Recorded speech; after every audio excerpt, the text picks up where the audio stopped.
Hello friends, welcome to Saritha natural wife. ఈరోజు recipe వచ్చేసి పొట్లకాయ పెరుగు.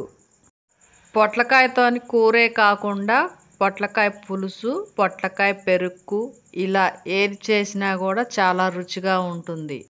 చాలామంది పొట్లకాయ తినడానికి అంతగా ఇష్టపడరు. దానికి కారణం ఏంటంటే దాని నుంచి వచ్చే పెళుసు వాసనే. ఆ పెళుసు వాసన పోవాలంటే ఈ విధంగా పీలప్ చేసుకొని చక్కగా ఉప్పు నీళ్ళల్లో కడిగి వేసుకుంటే కనుక వాసన అనేదే ఉండదన్నమాట. లేదంటే కొంతమంది పొయ్యిలో బూడిద ఉంటుంది కదా, ఎల్లిబూడిద అనేవారు.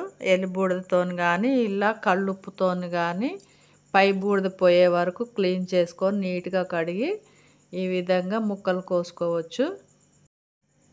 పొట్లకాయని స్నేక్ గార్డ్ అని అంటారు. ఈ విధంగా రౌండ్గా చిన్న చిన్న ముక్కలుగా కోసుకోవాలి. పొట్లకాయ తినడం వల్ల ఎన్నో బెనిఫిట్స్ ఉంటాయి. క్యాన్సర్ కణాలను నిర్మూలిస్తుంది. స్టవ్ ఆన్ చేసుకొని గిన్నె పెట్టుకొని వాటర్ పోసుకొని అందులో కొద్దిగా ఉప్పు వేసుకొని కట్ చేసి పెట్టుకున్న పొట్లకాయ ముక్కలన్నీ కూడా గిన్నెలో వేసుకొని ఈ విధంగా ఉడికించుకోవాలి. స్టవ్ను మీడియం ఫ్లేమ్లో పెట్టుకొని ఉడికిన తర్వాత వాటర్ని వడపోసుకొని పక్కన పెట్టుకోవాలి. ఇప్పుడు పెరుగుని ఈ విధంగా కొంచెం లూజ్ చేసుకోవాలన్నమాట. అలా గట్టిగా ఉండకూడదు. పొట్లకాయలు తినడం వల్ల జీర్ణ వ్యవస్థ మెరుగుపడుతుంది. పొట్లకాయ అనేది పథ్యం లేని కూర అన్నమాట. ఎలాంటి రోగగ్రస్తులైనా తినగలిగే వెజిటేబుల్ ఏదైనా ఉందంటే అది ఓన్లీ పొట్లకాయ వరకే. పెరుగును గట్టిగా కాకుండా ఇలా కొద్దిగా జారుడుగా దోసపిండి మాదిరిగా చేసుకొని రెడీగా పెట్టుకోవాలి. ఆ తర్వాత స్టవ్ ఆన్ చేసుకొని కళాయి పెట్టుకొని ఆయిల్ వేసుకున్న తర్వాత తాలింపు గింజలు వేసుకోవాలి. తాలింపు గింజలు కొద్దిగా వేగిన తర్వాత ఇప్పుడు కట్ చేసి పెట్టుకున్న పచ్చిమిర్చి కూడా వేసుకోవాలి. పచ్చిమిర్చి వేసుకున్న తర్వాత ఉల్లిపాయ ముక్కలు, కరివేపాకు, చెంచాడు పసుపు,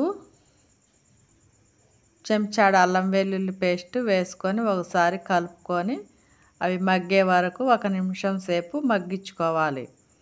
ఈ విధంగా మగ్గిన తర్వాత ఉడికించి పక్కన పెట్టుకున్న పొట్లకాయ ముక్కలు కూడా వేసుకొని ఒకసారి కలుపుకోవాలి.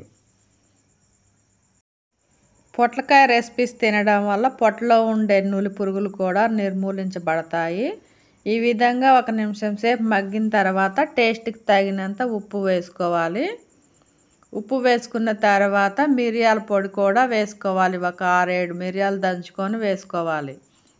ఇలా వేసుకున్న తర్వాత ఒకసారి బాగా కలుపుకొని 1 నిమిషం సేపు ఉడికించుకోవాలి. ఈ పొట్లకాయ కూరని క్యాన్సర్ పేషెంట్లకైతే కప్పు అన్నము కప్పు కూరతో పెడుతూ ఉంటారు. అంత బెనిఫిట్స్ ఉంటుందన్నమాట పొట్లకాయలో. పొట్లకాయ ముక్కలు 1 నిమిషం ఉడికిన తర్వాత కలిపి పెట్టుకున్న పెరుగును కూడా వేసుకొని ఇప్పుడు ఎక్కువసేపు ఉడికించాల్సిన అవసరం లేదు. వెంటనే స్టవ్ బంద్ చేసుకోవాలి. ఎన్నో ఉపయోగాలున్న పొట్లకాయ పెరుగు చేయడం చాలా ఈజీ. చూశారు కదా పొట్లకాయ పెరుగు.